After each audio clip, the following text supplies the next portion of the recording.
আসলে আল্লাহর প্রতি আমাদের করণীয় কি তা নিয়ে কথা বলা অনেক সহজ, কারণ আল্লাহর প্রতি আমাদের কর্তব্যগুলো খুবই স্পষ্ট, সরল এবং আল্লাহ সর্বদা ন্যায়পরায়ণ ও সুবিচারক। তাই অন্তত এক পক্ষের থেকে অন্যায়ের কোনো সম্ভাবনা নেই, আর তিনি হলেন আল্লাহ। যখন তার কাছ থেকে কোনো প্রত্যাশা করা হয় তখন সেখানে কোনো জটিলতা, অস্পষ্টতা বা অস্বচ্ছতা থাকে না। তবে যখন আপনি মানুষের মধ্যকার সম্পর্ক নিয়ে কথা বলেন, যেমন ধরুন একজন নিয়োগকর্তা ও কর্মচারীর মধ্যে সম্পর্ক, বাবা মা ও সন্তানের মধ্যে সম্পর্ক, স্বামী স্ত্রী, ভাই বোন বা অন্য যে কোনো সম্পর্ক, যখন আপনি এই সম্পর্কগুলোর কোনোটি নিয়ে কথা বলেন তখন এক বা উভয় পক্ষের ভুল করার সম্ভাবনা থাকে। তো আপনি হয়তো আপনার অংশ পালন করছেন, আপনি আপনার দায়িত্ব পূরণ করছেন, কিন্তু অন্য পক্ষ তার অংশ পালন করছে না, সে তার দায়িত্ব পালন করছে না। যখন এমনটা ঘটে তখন এটা বলা খুবই সহজ যে সে তো তার দায়িত্ব পালন করে না, তাহলে আমি কেন আমারটা করব। সুতরাং আল্লাহর সাথে আমাদের যে সম্পর্ক তা মূলত খুবই মৌলিক, খুবই সহজ, খুবই সরল। আসলে ভুল করার একমাত্র সম্ভাবনা আমার দিক থেকেই থাকে। আর এই কারণেই আমরা তার সাথে আমাদের সম্পর্ক শুরু করেছি মানব ইতিহাসের প্রথম দোয়া দিয়ে, রব্বানা যালামনা আনফুসানা ওয়া ইল্লাম তাগফির লানা ওয়া তারহামনা লানাকুনান্না মিনাল খাসিরিন। হে আমাদের প্রভু, আমরা নিজেদের উপর জুলুম করেছি, যদি আপনি আমাদেরকে ক্ষমা না করেন এবং দয়া না করেন আমরা ক্ষতিগ্রস্তদের অন্তর্ভুক্ত হব। আল্লাহ ভুল করবেন এমন কোনো সম্ভাবনা নেই। ওয়ামা যালামুনা ওয়ালাকিন কানু আনফুসাহুম ইয়াযলিমুন। তারা আমার প্রতি জুলুম করেনি, বরং তারা নিজেদের উপরই জুলুম করেছিল। আর আল্লাহ আযজা ওয়া জাল্লা কখনোই মানুষের উপর জুলুম করেন না। ওয়ামা আনা বিযাল্লামিল লিল আবিদ। অন্যদিকে যেমনটা আমি শুরুতে বলেছিলাম, মানুষ বেশ জটিল, আর আমাদের অন্যান্য সমস্ত সম্পর্কগুলোও বেশ জটিল। কিন্তু বিষয়টা হলো এগুলো খুবই গুরুত্বপূর্ণ, আর এই সম্পর্কগুলো নিয়ে আমাদেরকে প্রশ্ন করা হবে যখন আমরা আল্লাহর সামনে দাঁড়াবো। আল্লাহর সাথে আমাদের সম্পর্ক, যখন আপনি সেই সম্পর্কটি ঠিক করেন তখন তা আপনার অন্য সব সম্পর্কের প্রতি একটি দায়িত্ববোধ তৈরি করে। অন্য কথায় আমি যা বলতে চাইছি তা হলো, আপনি যদি আল্লাহর প্রতি খুব ভালো হন কিন্তু আপনার বাবা মায়ের প্রতি খুব খারাপ হন, তার মানে আপনি আসলে আল্লাহর প্রতিও খুব খারাপ। আল্লাহ আযজা ওয়া জাল্লা আপনাকে দায়িত্ব দিয়েছেন আপনার বাবা মায়ের প্রতি, আপনার স্ত্রীর প্রতি, আপনার সন্তানদের প্রতি, আপনার ভাইয়ের প্রতি, আপনার বোনের প্রতি, মানবতার প্রতি। আর আপনি যদি সেগুলো পূরণ না করেন তবে আল্লাহ আপনাকে যে দায়িত্ব দিয়েছেন তা আপনি অবজ্ঞা করলেন। তাই আমাদেরকে সেই অধিকার এবং সেই বাধ্যবাধকতাগুলোও সাধ্যমতো পূরণ করতে হবে। কিন্তু এটা নিয়ে কথা বলা খুবই কঠিন, কারণ উদাহরণস্বরূপ আমি যদি বাবা মায়ের অধিকার সম্পর্কে এই খুতবাটি দিতাম, সেক্ষেত্রে শ্রোতাদের মধ্যে তো সন্তানরাও থাকবে, এবং পৃথিবী জুড়ে এমন অনেক সন্তান রয়েছে যারা তাদের বাবা মায়ের দ্বারা নির্যাতিত হয়েছে। এটা একটা বাস্তবতা। এমন বাবা মা আছেন যারা ভালো বাবা মা নন, এটা একটা বাস্তবতা। আর তারা যখন এই আলোচনা শুনবে যে বাবা মায়ের প্রতি কতটা ভালো হতে হবে, 1 মিনিট, তারা তো আমার জন্য কিছুই করেনি, তারা কি করেছে? তারা তো আমার উপর নির্যাতন করেছে। এমন বাবা মা আছেন যারা শারীরিকভাবে নির্যাতন করেন, মানসিকভাবে নির্যাতন করেন, সব ধরনের নির্যাতনই ঘটে থাকে। কেন তারা এখন অগ্রাধিকার পাবে? তাই যখন কেউ এক পক্ষের কথা শোনে তখন মন খারাপ করে বলে, কেন আপনি অন্য দিকটা তুলে ধরলেন না? একইভাবে আমি যদি আজকের খুতবাটি স্বামীর অধিকার নিয়ে দিতাম তাহলে অনেক স্ত্রীরা মন খারাপ করতেন, আমাদের দিকটার কি হবে, কেন আমি তাকে এত সব অধিকার দেব, সে কি করেছে? আর আমি যদি পুরুষদের জন্য এটা করতাম এবং বলতাম এগুলো হলো নারীদের প্রতি আমাদের দায়িত্ব, তখন পুরুষরা মন খারাপ করত। হ্যাঁ ঠিক আছে, আমার এত সব দায়িত্ব আছে, কিন্তু সে তো সারাক্ষণ অশান্তি তৈরি করে, সেটা নিয়ে তো আপনি কিছুই বললেন না। আমাদের কি করা উচিত? জানেন কি ঘটে? এই অধিকার এবং দায়িত্বগুলোর কোনোটি নিয়ে আলোচনা করার সময় আমাদের মনে সবসময় একটা ক্ষোভ কাজ করে, সবসময় এই আত্মরক্ষার প্রবণতা কাজ করে, আমাদের মধ্যে এই ধরনের প্রবণতা কাজ করে। তা আমি প্রথমে সেই বড় অথচ অনুচ্চারিত বিষয়টি নিয়েই কথা বলতে চাই। আজকের খুতবাটি মূলত পুরুষদের দায়িত্ব নিয়ে, এবং এটি আসলেই কিছু পুরুষকে বেশ বিরক্ত করবে, কারণ তারা বলবে আপনি তো নারীদের সম্পর্কে কিছুই বলেননি। ইনশাআল্লাহ আমার পরের খুতবাটি নারীদের নিয়েই হবে, তাই আমি প্রতিশ্রুতি দিচ্ছি যে তাদেরকেও আমি সমানভাবে বিরক্ত করব। কিন্তু বিষয়টি হলো, আমি বলতে চাই স্বয়ং ইবলিসের দ্বারা অনুপ্রাণিত একটি প্রবণতা হলো সে আমাদের নিজেদের দায়িত্বের কথা ভুলিয়ে দেয়, আর সে আমাদেরকে সারাক্ষণ নিজেদের অধিকার নিয়ে ভাবতে বাধ্য করে। তাই যখন আপনাকে আপনার দায়িত্বের কথা মনে করিয়ে দেওয়া হয়, আপনি নিজেকে বলেন আমি তো আমার অধিকার পাই না, তাহলে কেন আমার দায়িত্ব নিয়ে ভাবব? আপনি সব সময় আপনার অধিকার নিয়ে চিন্তিত, এবং ফলস্বরূপ আপনি আপনার দায়িত্ব সম্পর্কে কম চিন্তিত। এই দুটি বিষয় একে অপরের সাথে সম্পর্কহীন। আমি জানি এটা কঠিন, আমি প্রথম স্বীকার করব যে এটা খুব কঠিন একটা কাজ, শুধুমাত্র নিজের দায়িত্বের কথা ভাবা এবং নিজের অধিকারের কথা না ভাবা। আপনার অধিকার আছে, কিন্তু আপনার অধিকার থাকার অর্থ এই নয় যে আপনি কেবল তখনই দায়িত্ব পালন করবেন যখন আপনার অধিকার পূরণ করা হবে। ব্যাপারটা এমন নয়, এগুলো দুটি পৃথক বিষয়। বিশেষত যখন ন্যায় বিচারের প্রসঙ্গ আসে, বিশেষত যখন আল্লাহর সামনে আমরা কিভাবে দাঁড়াবো সেই প্রসঙ্গ আসে। তো এখন আমি যা দিয়ে শুরু করতে চাই তা হলো একটি নির্দিষ্ট শব্দের সংজ্ঞা, যা স্বামী ও স্ত্রীর মধ্যকার সম্পর্ককে সংজ্ঞায়িত করে। الرجال قوامون على النساء। সূরা নিসাতে আল্লাহ যে বাক্যাংশটি ব্যবহার করেছেন তা হলো পুরুষরা নারীদের উপর কওয়াম। পুরুষরা নারীদের উপর কওয়াম শব্দটি খুবই অপ্রত্যাশিত, এই কওয়াম শব্দটি, এবং মনে হচ্ছে এটাই সেই ভিত্তি যার উপর পরিবার ব্যবস্থাটি পরিচালিত হওয়ার কথা।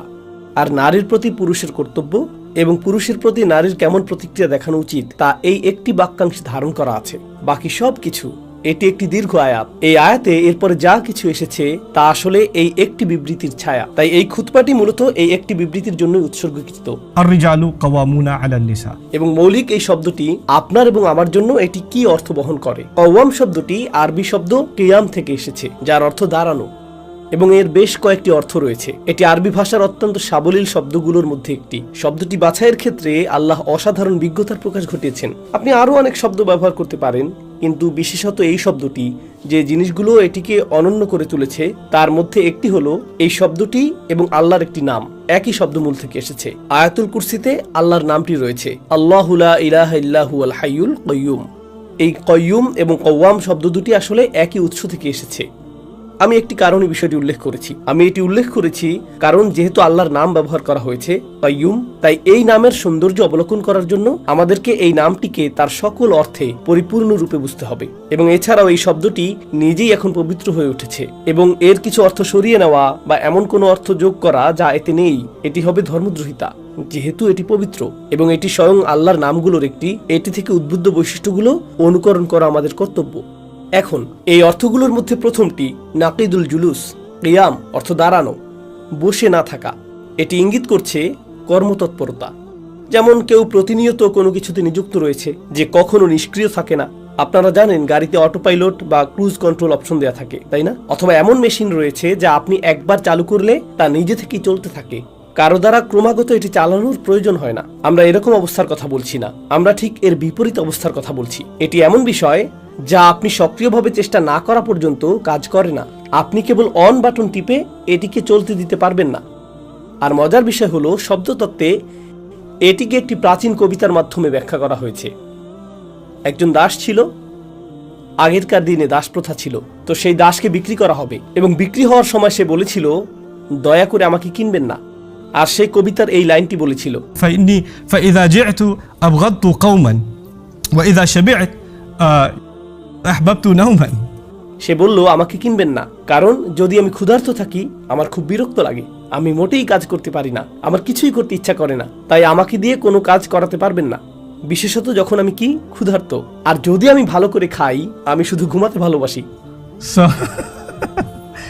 কিন্তু যখন সে বলছে আমি ক্ষুধার্ত, আমি মোটেও সক্রিয় নই, সে কওমা শব্দটি ব্যবহার করছে। আমি যা বলতে চাচ্ছি, আমি আপনাদেরকে এখানে যা বলার চেষ্টা করছি তা হলো এই শব্দের অর্থের মাধ্যমে এমন কাউকে বোঝায় যে প্রতিনিয়ত সক্রিয়। তো এটাই হলো পারস্পরিক সম্পর্ক নিয়ে আমার এবং আপনার জন্য প্রথম ইঙ্গিত। এই সম্পর্ক এমন কিছু নয় যা নিজে থেকেই টিকে থাকবে, আপনাকে সক্রিয়ভাবে সম্পর্কটি বজায় রাখতে হবে।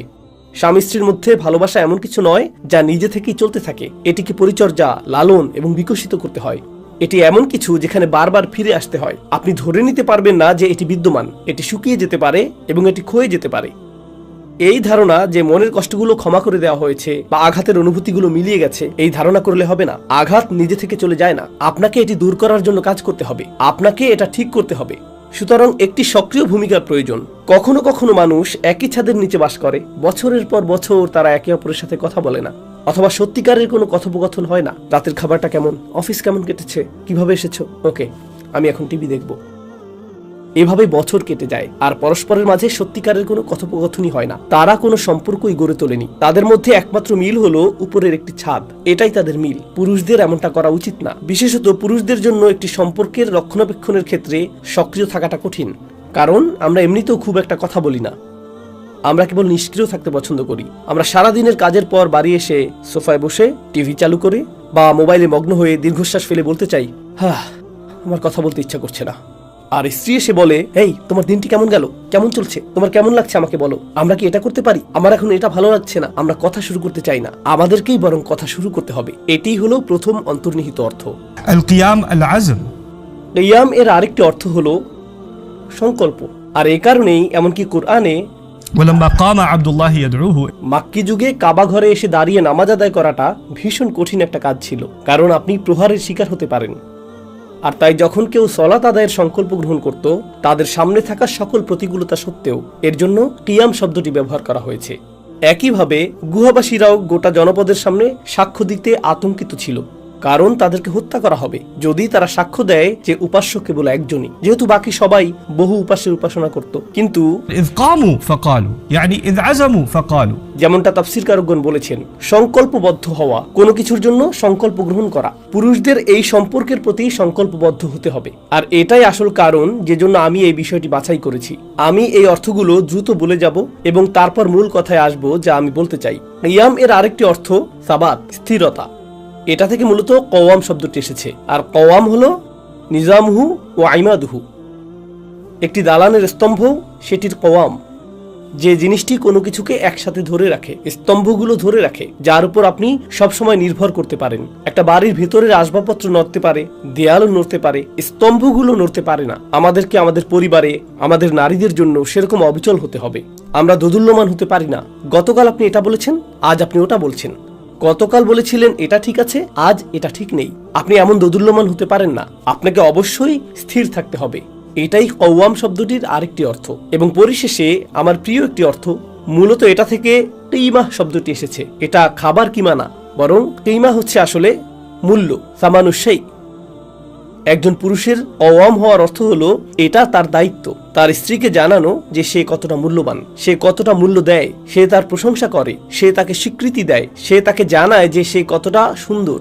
অনেক পুরুষ আসলে এর উল্টোটা করে, স্ত্রীকে জানায় যে কতটা মোটা, সে কতটা কুৎসিত, সে কতটা খাটো, সে কতটা কালো, সে কতটা তুচ্ছ, এবং এর দ্বারা সে ক্রমাগত তাকে ছোট করে, তার মূল্যকে খাটো করে, অথবা তার বুদ্ধিমত্তাকে অপমান করে। হায় আল্লাহ, তুমি কি জঘন্য গাড়ি চালাও, তুমি এত বিরক্তিকর, কেন অন্য সবার মতো সাধারণভাবে ডানে মোড়টা নিতে পারো না, তুমি এই লেনে কেন, তুমি ওই লেনে না কেন, ক্রমাগত তাকে কোনো না কোনো ভাবে ছোট করা। আর কওয়াম সেই যে মূল্য দেয়, মূল্য কেড়ে নেওয়ার বদলে। যখন একজন নারী তার স্বামীর আশেপাশে থাকলে নিজেকে নির্বোধ মনে করে, যখন সে তার স্বামীর আশেপাশে থাকলে নিজেকে কুৎসিত মনে করে, যখন সে তার স্বামীর আশেপাশে থাকলে নিজেকে মূল্যহীন মনে করে, তাহলে সে তার জন্য আর কওয়াম হবে না। আমাদের সকলকে হতে হবে কওয়াম।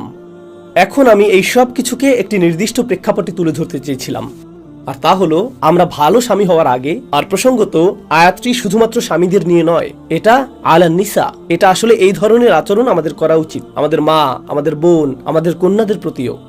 বিষয়টি আসলে ব্যাপক। আর তারপর দাম্পত্য সম্পর্কের ক্ষেত্রে এটিকে আরো নির্দিষ্টভাবে বলা হয়েছে। কিন্তু যে কারণে আমি এই বিষয়টি একটি খুতবা হিসেবে উত্থাপন করতে উৎসাহিত হয়েছি তা হলো, সম্প্রতি আমি বেশ কয়েকটি দেশ ভ্রমণ করেছি।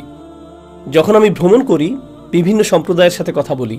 অতি সাম্প্রতিক ভ্রমণটি ছিল মার্কিন যুক্তরাষ্ট্র জুড়ে এবং ইউরোপের কিছু অংশে। একটি প্রোগ্রাম শেষ হওয়ার পরে আমি কয়েক ঘন্টা শুধু মানুষের সাথে কথা বলি। মানুষ আমার কাছে এসে বিভিন্ন ধরনের প্রশ্ন করে বা উদ্বেগের কথা জানায়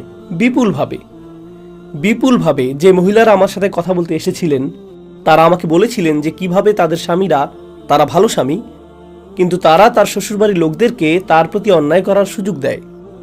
অন্য কথায়, তারা যৌথ পরিবারে বাস করে বা এ ধরনের কিছু, যেখানে স্ত্রী স্বামীর কাছে আছে কিন্তু তার বাবা মা ও সাথে আছেন, আর বাবা মা স্ত্রীর প্রতি অত্যাচারী এবং তাকে এটা সহ্য করতে হয়। আর স্বামীটি বলে, আমি কিছুই করতে পারবো না, তারা আমার বাবা মা, তুমি আমাকে কি করতে বলো। তারা তোমাকে আজে বাজে কথা বলবে, কিন্তু তোমাকে ধৈর্য ধরতে হবে, কারণ আমি সব সময় আমার মায়ের পক্ষ নেব, আমি সব সময় আমার বাবার পক্ষ নেব। এখানে যা ঘটেছে, এখানে দুটি সীমারেখা অতিক্রম করা হয়েছে। একদিকে একজন স্বামী হিসেবে আপনার স্ত্রীর প্রতি আপনার দায়িত্ব রয়েছে। আপনি তাকে তার পরিবার থেকে নিয়ে এসেছেন, আপনি তাকে তার বাবা মায়ের সুরক্ষা থেকে নিয়ে এসেছেন। তার একজন ওয়ালি ছিল, তার একজন বাবা ছিল, আর তার দায়িত্ব ছিল এটা নিশ্চিত করা যে সে যেন সুখী, নিরাপদ থাকে, তাকে যেন অপমানিত বা লাঞ্ছিত করা না হয়, তাকে সব ধরনের নির্যাতন, শারীরিক, মানসিক, আধ্যাত্মিক সব ধরনের নির্যাতন থেকে রক্ষা করা, সেটা ছিল তার বাবার ভূমিকা। আর যখন আপনি সেই নিকাহনামায় স্বাক্ষর করলেন এবং যখন আপনি কবুল বলেছিলেন, তখন সেই সমস্ত দায়িত্ব আপনার কাছে স্থানান্তরিত হয়েছিল। আপনারও তাকে ততটাই সুরক্ষা দেওয়া উচিত, বরং তার বাবার চেয়েও বেশি। কারণ তার সাথে আপনার সম্পর্ক আসলে আরো গভীর। সে এমনকি আপনার সন্তানদের মা। এখানে দায়িত্ব আরো বেশি। তাই আপনার উচিত ছিল তার চারপাশে একটি ঢালে পরিণত হওয়া। একই সময়ে আপনি একজন সন্তানও বটে। আপনার মায়ের কাছে একজন সন্তান, আপনার বাবার কাছে একজন সন্তান। আর এই ধর্ম আমাদের শেখায় যে আমরা আমাদের পিতামাতাকে উফ পর্যন্ত বলতে পারবো না। আপনি পিতামাতার সামনে মোটেও আপনার কণ্ঠস্বর উঁচু করতে পারবেন না। এখন আপনাকে দুই দিকের টান সহ্য করতে হচ্ছে। আপনার স্ত্রীর প্রতি রয়েছে বিশাল এই দায়িত্ববোধ, মিসাকান গলিজা। কুরআন একে বলছে একটি ভারী চুক্তি, একটি ভারী চুক্তিপত্র। বিয়ে কোনো হালকা জিনিস নয়। এবং অন্যদিকে আপনার পিতামাতার প্রতিও আপনার এই বিশাল দায়িত্ব রয়েছে। আর মাঝে মাঝে পরিস্থিতি আপনাকে বেছে নিতে বলে কার প্রতি আপনি বেশি ঝুঁকবেন। আপনার কাজ আসলে একটি সীমারেখা টানা এবং বলা যে আমি আমার স্ত্রীর জন্য এটা করব, এভাবেই আমি তার যত্ন নেব, আর এভাবেই আমি তাকে রক্ষা করব। এবং আপনার বাবা মাকে জানাতে হবে তুমি আমাকে যা খুশি বলতে পারো, তুমি আমাকে মারধর করো, তুমি আমাকে অভিশাপ দাও, আমি তোমার সন্তান, তুমি যা খুশি করো, সমস্যা নেই, আমি তা সহ্য করব। কিন্তু ওকে স্পর্শ করতে পারবে না। তুমি ওকে একটি কথাও বলতে পারবে না। সে তোমার নয়, সে তোমার দায়িত্ব নয়, এবং সে তোমার সন্তানও নয়। বিশেষ করে আমি যে সংস্কৃতি থেকে এসেছি, জানেন যখন মেয়েটির বিয়ে হয় তখন তারা কি বলে? তারা বলে সে তো আমাদের মেয়ের মতো, যেন আমাদের পরিবারে একটি নতুন কন্যা সন্তান এসেছে। যখন আপনি এই কথাগুলো শুনবেন তখন সাবধান, মেয়েরা পুরোপুরি সতর্ক থাকবেন। কারণ যখন তারা বলবে সে তো আমাদের মেয়ের মতো, বিপদ ঘনিয়ে আসছে। মাত্র কয়েক সপ্তাহ পরেই মন্তব্য করা শুরু হবে তুমি রান্না জানো না, বা তুমি রান্নায় লবণ বেশি দাও, বা তুমি অলস, বা তুমি অপরিচ্ছন্ন। এরকম কথা শুরু হয়ে যাবে।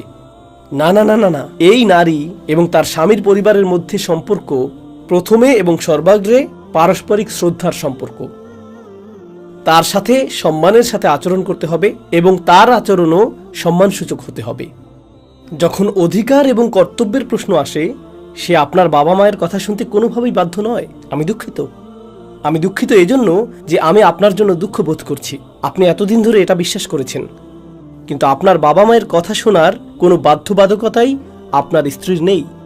আর আপনি যদি তাকে আপনার বাবা মায়ের কথা শুনতে এবং আপনার বাবা মায়ের সেবা করতে বাধ্য করেন, আপনি একটি অন্যায় কাজে লিপ্ত। আপনি এখানে অত্যাচারকারী। আপনি একজন কওয়াম নন। আপনি সেই কওয়াম নন যা আল্লাহ আশা করেন। আপনার উচিত ছিল তার যত্ন নেওয়া। আপনি পরিবারে কোনো চাকরানি নিয়ে আসেননি। আর তাকে আপনার এই লেকচার দেওয়া উচিত না যে তোমাকে ধৈর্য ধরতে হবে, তারা বড়, তারা যা খুশি বলতে পারে। না না না না না না। এমনকি যখন আমাদের পরিবার ভুল কিছু করে, আল্লাহ আমাদেরকে ন্যায়ের পক্ষে দাঁড়ানোর আদেশ দিয়েছেন। এমনকি যদি তা ولو على أنفسكم أو الوالدين والأقربين। এমনকি যদি এর অর্থ হয় আপনার নিজের বিরুদ্ধে দাঁড়ানো, অর্থাৎ যদি আপনি ভুল কিছুও করে থাকেন, আপনাকে তা স্বীকার করতে হবে।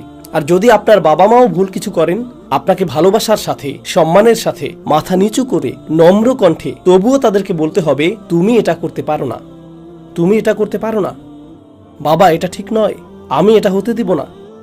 তুমি আমার বাবা, কিন্তু এই অধিকারগুলো আমি তোমাকে পদদলিত করতে দেব না।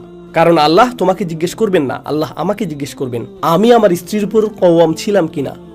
আপনি যদি সেই ঢাল হতে না পারেন, তবে একজন স্বামী হিসেবে আল্লাহ আপনার কাছে যা প্রত্যাশা করেন আপনি তা লঙ্ঘন করছেন। এটা বোঝা অত্যন্ত জরুরি। আমাদের পরিস্থিতি এরকম। প্রসঙ্গক্রমে মানুষ যেহেতু আলোচনাটি শুনছে, যেমনটা আমি শুরুতেই বলেছিলাম, আমি একটি ডিসক্লেইমার দিয়েছিলাম, শ্বশুর বাড়ির আত্মীয়রা থাকে, কিন্তু জানেন এমন স্ত্রীও আছে যারা শ্বশুর শাশুড়ির প্রতি অত্যাচারী। আপনি তো মেয়েদের সম্পর্কে খুতবা দেননি, আপনি শুধু খুতবা দিয়েছেন আমরা কতটা খারাপ। কিন্তু তাদের কি বলবেন? তারাও জুতা ছুঁড়ে মারে এবং অস্বাভাবিক আচরণ করে। তাদেরকেও বলুন, আমি বলবো। কিন্তু আমি একটি খুতবায় একটি বিষয়ে কেবল কথা বলতে পারি। একটি খুতবায় একটি, সেটাও আসছে। আর প্রসঙ্গক্রমে একটি মন্দ অন্য মন্দকে ন্যায্যতা দেয় না, এবং একটি মন্দ তারাও তো এটা করে। এটা এই ন্যায্যতা প্রদান করে না যে অন্য যে ভুলটি ঘটছে তা থেকে আপনি পার পেয়ে যাবেন। আপনাকে এবং আমাকে আমাদের নিজেদের পরিবারে খতিয়ে দেখতে হবে কি ঘটছে, এই ধরনের অন্যায় কি আসলেই ঘটছে। কারণ যদি তা ঘটে তাহলে আল্লাহ জবাবদিহি চাইবেন। রাসূল সাল্লাল্লাহু আলাইহি সাল্লাম বলেছেন, খয়রুকুম লিআহলিহি, তোমাদের মধ্যে সর্বোত্তম তারাই যারা তাদের পরিবারের কাছে সর্বোত্তম। এই শেষ অংশটি যা আমি আপনাদের সাথে শেয়ার করতে চেয়েছিলাম, দয়া করে মনোযোগ দিয়ে শুনুন। 3 ধরনের নির্যাতনের কথা আমি তুলে ধরতে চাই। 3 ধরনের নির্যাতন। এর মধ্যে প্রথমটি হলো সবচেয়ে খারাপ, আর তা হলো শারীরিক নির্যাতন। সেটা আসলেই প্রশ্নের ঊর্ধ্বে। রাসূল সাল্লাল্লাহু আলাইহি সাল্লাম সরাসরি বলেছেন, লা তাদরিবু ইমা আল্লাহ। আল্লাহর দাসীদের আঘাত করো না। সরাসরি বলেছেন, আল্লাহর দাসীদের আঘাত করো না। আল্লাহ রাসূল বলতে পারতেন, লা তাদরিবুন নিসা, নারীদের আঘাত করো না, তাই না? নারীদের আঘাত করো না, কারণ আল্লাহর দাসীরা আসলে নারী। কিন্তু এই শব্দগুলোর শক্তিমত্তা হলো, যখন আপনি তাদেরকে আল্লাহর দাসী বলেন, তখন মৌলিকভাবে তারা কার সাথে সম্পর্কিত? তাদের মালিককে, আল্লাহ। যখন আপনি অন্য কারো সম্পত্তি নষ্ট করেন, যেমন আপনি যদি আমার গাড়িটি ধ্বংস করেন, আপনি আমার গাড়িকে আঘাত করেননি। আপনি কাকে আঘাত করেছেন? আপনি আমাকে আঘাত করেছেন। যদি আপনি আমার সন্তানের ক্ষতি করেন, আপনি শুধু আমার সন্তানকে বিরক্ত বা আঘাত করেননি, আপনি কাকে আঘাত করেছেন? আমাকে। আমি এর প্রতিশোধ নেব। যদি তারা আল্লাহর সম্পত্তি হয় আর আপনি তাদেরকে আঘাত করেন, কে এর প্রতিশোধ নেবেন? আল্লাহ। লা তাদরিবু ইমা আল্লাহ। সাবধান, তারা আল্লাহর সম্পত্তি। রাসূল এটাই বলেছেন সাল্লাল্লাহু আলাইহি সাল্লাম। তাই শারীরিক নির্যাতন একেবারেই প্রশ্নাতীত, এটা একেবারেই প্রশ্নের অতীত। আর যে কেউ এর বিপক্ষে যুক্তি দিতে চান, আমি জুমার পরে এখানে থাকব, আমি আপনার সাথে এই বিষয়ে কথা বলবো। দ্বিতীয় ধরনের নির্যাতন হলো মানসিক। আর মানসিক নির্যাতন মৌখিকও হতে পারে। স্বামী যখন বাসায় না থাকে, শাশুড়ি এসে বলে রাখছি, তুমি এখানে 2 দিনের মেহমান, আমি যখন খুশি তোমাকে তাড়িয়ে দিতে পারি, এটা আমার ছেলে। আর স্বামী যখন বাসা থাকে, তখন তোমার শরীরটা কেমন, তুমি কত মিষ্টি। মেয়েটি তখন অবাক হয়ে যায়। যখন স্বামী আশেপাশে থাকে না, তারা শয়তানে পরিণত হয়, আর যখন সে কাছে থাকে, তারা ফেরেশতা হয়ে যায়। তাই যখন আমি আমার স্বামীকে বলি যে তারা এরকম, সে বলে, কি বলছো এসব, তারা তো খুবই ভালো, তোমারই মাথা খারাপ। আর এটা এক ধরনের মানসিক নির্যাতন। স্বামী স্ত্রীর মধ্যে একটি বিশ্বস্ত সম্পর্ক থাকতে হয়, এটা থাকতেই হবে। যদি বিশ্বাস না থাকে, আপনার কিছুই নেই, সেখানে কিছুই নেই। এটা কোনো রক্তের সম্পর্ক নয়। বিয়ে একটি চুক্তি, যার অর্থ আপনারা একসাথে জীবন কাটাতে সম্মত হয়েছেন, এবং এর জন্য সর্বোচ্চ পরিমাণ বিশ্বাসের প্রয়োজন। আপনি যদি তার কথাই বিশ্বাস করতে না পারেন, যদি ভাবেন যে সে সারাক্ষণ মিথ্যা বলছে, তবে যা বিয়েকে প্রকৃত বিয়েতে পরিণত করে, সেটা এখানে নেই। আপনি বলতে পারেন, আমি এটা বিশ্বাস করি না। যদি বিশ্বাস করতে না পারেন, তবে আমি জানি না আপনি সঠিক বিয়েতে আছেন কিনা। মৌলিকভাবেই এখানে কিছুর অভাব আছে, শুধুমাত্র নির্যাতনের চেয়েও অনেক গভীর কিছু। এই বিয়ের মধ্যেই আর কোনো বিশ্বাসই অবশিষ্ট নেই। মানসিক নির্যাতন কখনো মৌখিক, কখনো তা মৌখিকও নয়। কখনো এটা চোখের বাঁকা চাহনি, কখনো এটা আপনার চারপাশে মানুষের বসার ধরন। মেয়েটি ঘরে প্রবেশ করলো, তারা উঠে চলে গেল। তারা এমনকি মুখ ফিরিয়েও তার দিকে তাকালো না। তারা তাদের কণ্ঠস্বর পরিবর্তন করে ফেলে। এমনকি কখনো তা আপনার ওয়ালাইকুম আসসালাম বলার ধরন। মেয়েটি বলে, আসসালামু আলাইকুম। ওয়ালাইকুম আসসালাম। অথবা তিনি মোটেই কিছু বলেন না। একদম কিছুই না বলাটাই বেশ অপমানজনক। আর তারপর তিনি অস্বীকার করে বলেন, আমি কি বলেছি, আমি তো কিছুই বলিনি। এটাই মানসিক নির্যাতন, এবং এটা অগ্রহণযোগ্য। তবে শেষের নির্যাতনটি আমার দৃষ্টিতে সবচেয়ে ভয়ঙ্কর, আর সেটি আধ্যাত্মিক নির্যাতন। যখন অন্যায় করা হয় এবং তারপর ধর্মের উদ্ধৃতি দেওয়া হয়। আল্লাহ পিতামাতার প্রতি ভালো হতে বলেছেন। ইসলাম আপনাকে এটাই শিক্ষা দেয়। তারা কোনো অন্যায় করবে আর তারপর আল্লাহ, তার কিতাব এবং তার রাসূল সাল্লাল্লাহু আলাইহি সাল্লামের দোহাই দিবে, যাদের সাথে এই অপরাধের বিন্দুমাত্র সম্পর্ক নেই। আর পরিবারগুলোতেই এই ধরনের ধর্মীয় বা আধ্যাত্মিক ব্ল্যাকমেইল এবং নির্যাতন চলে। আপনার পরিবারে এর অবসান হওয়া প্রয়োজন। আমি এখন শুধুমাত্র পুরুষদের উদ্দেশ্যে কথা বলছি। আমি পিতামাতার উপর অসন্তুষ্ট নই, আমি অন্য কারো উপরও অসন্তুষ্ট নই, আমি এমনকি আপনার উপরও অসন্তুষ্ট নই।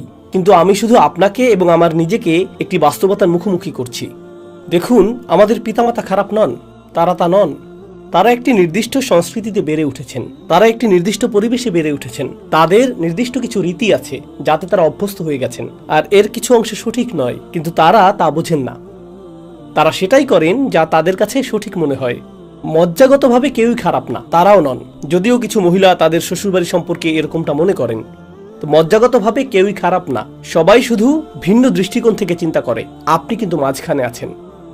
আপনি দুটি পৃথিবীর মাঝখানে আছেন, যা আপনাকে ক্রমশ টানছে। আপনাকে শুধু হতে হবে যুক্তি ও ন্যায়ের কণ্ঠস্বর। জানেন এর অর্থ কি? কখনো আপনাকে আপনার পিতামাতার পক্ষ নিতে হবে, কখনো আপনাকে আপনার স্ত্রীর পক্ষ নিতে হবে, কারণ কেউই সব সময় সঠিক নয়। আবার কখনো আপনি নিজেও ভুল করবেন, তখন আপনাকে স্বীকার করতে হবে যে আপনি ভুল করেছেন। এরকমটা ঘটারও সম্ভাবনা আছে, যার অর্থ আপনি যে ভূমিকায় আছেন, আপনার এই মধ্যবর্তী ভূমিকাটি এটি খুবই কঠিন কাজ, এবং এটি এমন এক ভূমিকা যেখানে আপনি ক্রমাগত সমালোচনার পাত্র হবেন। কেউ না কেউ সারাক্ষণ আপনার সমালোচনা করবে, কারণ যে সিদ্ধান্তই আপনি নেবেন তা কাউকে হতাশ করবে। পুরুষ হওয়ার জন্য আপনাকে অভিনন্দন। পুরুষ হলে এটা আসবেই। এই ভূমিকাই আপনাকে পালন করতে হবে। আর রিজালু কাওয়ামুনা আলান নিসা, অভিনন্দন, আল্লাহ আমাদেরকে এই ভূমিকাটি দিয়েছেন। আপনি যদি এটা না বুঝেন, আপনার মনে হবে এই আয়াতটি সেই চরম কর্তৃত্বের কথা বলছে যা আল্লাহ আমাদেরকে দিয়েছেন, এবং আমাদের কর্তৃত্বের অধীনে থাকা নারীদের সাথে আমরা যা খুশি তাই করতে পারি। প্রথমত, কিয়াম শব্দটির সাথে কর্তৃত্বের কোনো সম্পর্ক নেই। যেমন আমি বলেছি, এর সাথে সম্পর্ক রয়েছে সক্রিয় থাকা এবং নিশ্চিত করা যে আপনি ক্রমাগত নিজেকে যাচাই করছেন, এবং নিশ্চিত করা যে সম্পর্কটি সুস্থ রয়েছে। এটা প্রতিশ্রুতি, এটা স্থিরতা। এটা থেকে ইস্তিকামা শব্দটি এসেছে, যার অর্থ ন্যায্যতা বা আদল। ইস্তিকামাতের একটি অর্থ হলো আদল, অর্থাৎ তারা একত্রে ন্যায় বিচার বজায় রাখে। আমার প্রিয় একটি অর্থ যা আমি আপনাদের এখনো বলিনি, তা হলো কুম। কিয়াম থেকে কুম শব্দটি এসেছে, যার অর্থ আল কস্ত। পুরুষদের ভূমিকা তাদের নারীদের জন্য শুধুমাত্র যত্ন এবং সুরক্ষা প্রদান করাই না, তাদের উচিত তাদের নারীদের মাঝে উদ্দেশ্য এবং দিক নির্দেশনার অনুভূতি তৈরি করা। এক অর্থে এমনকি তাদের উচিত তাদের স্ত্রীদের প্রশিক্ষকের ভূমিকায় অবতীর্ণ হওয়া, তাদের প্রশিক্ষক এবং তাদের উপদেষ্টা। আপনার এমনটাই হওয়া উচিত। এসো তোমার এই লক্ষ্যটি বা ওই লক্ষ্যটি পূরণে সাহায্য করি। এরকম কত ঘটেছে, বিশেষত অত্যাচারপূর্ণ পারিবারিক পরিস্থিতিতে। এমন নারী আছেন যাদের একসময় লক্ষ্য ছিল, আমি একটি এতিমখানা প্রতিষ্ঠা করতে চাই, আমি এটা করতে চাই, আমি একটা বই লিখতে চাই, আমি ওটা করতে চাই, আর তারা এর কিছুই করতে পারে না। কার উচিত তাদেরকে উৎসাহিত করা এবং তাদের জন্য সেই দরজা খুলে দেওয়া এবং বলা যে হ্যাঁ, তোমার এটা করা উচিত। আমি জানি তুমি দারুণ পরোটা বানাও, কিন্তু তুমি একটি বইও লিখতে পারো, এটা নিয়ে তোমার কাজ করা উচিত। কার উচিত তাদেরকে উৎসাহিত করা এবং অনুপ্রেরণা দেওয়া? একজন স্বামীরই সেটা করা উচিত। তারই উচিত সেই দরজাটি উন্মুক্ত করা। তাই আমি দোয়া করি যেন আল্লাহ আজ্জা ওয়া জাল্লা আমাদেরকে এবং আমাদের সন্তানদেরকে মানসিকভাবে কওয়াম হিসেবে বেড়ে ওঠার তৌফিক দান করেন, এবং আমাদের পরিবারগুলোর মধ্যে যে নির্যাতন চলছে আমরাই যেন তার অবসানের কারণ হই। আমি এই খুতবাটি এজন্য দিচ্ছি না যে আপনি বাড়ি গিয়ে ঝগড়া শুরু করবেন। আমি এজন্য এই খুতবাটি দিচ্ছি না। বোনেরা, আমি এই খুতবা এজন্য দেইনি যে আপনারা বাড়ি গিয়ে বলবেন এই ভিডিওটা দেখো। এটা করবেন না। আমি এজন্য এই খুতবা দেইনি।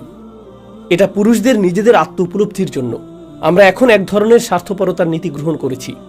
সবাই যখন খুতবা, বক্তৃতা বা আলোচনা শোনে, তখন তারা ভাবে, আরে এটা আমার অধিকার আদায়ের জন্য খুবই ভালো। সবার ভাবা উচিত এটা আমার দায়িত্বের জন্য ভালো। এই ধর্মে স্বার্থপর হবেন না।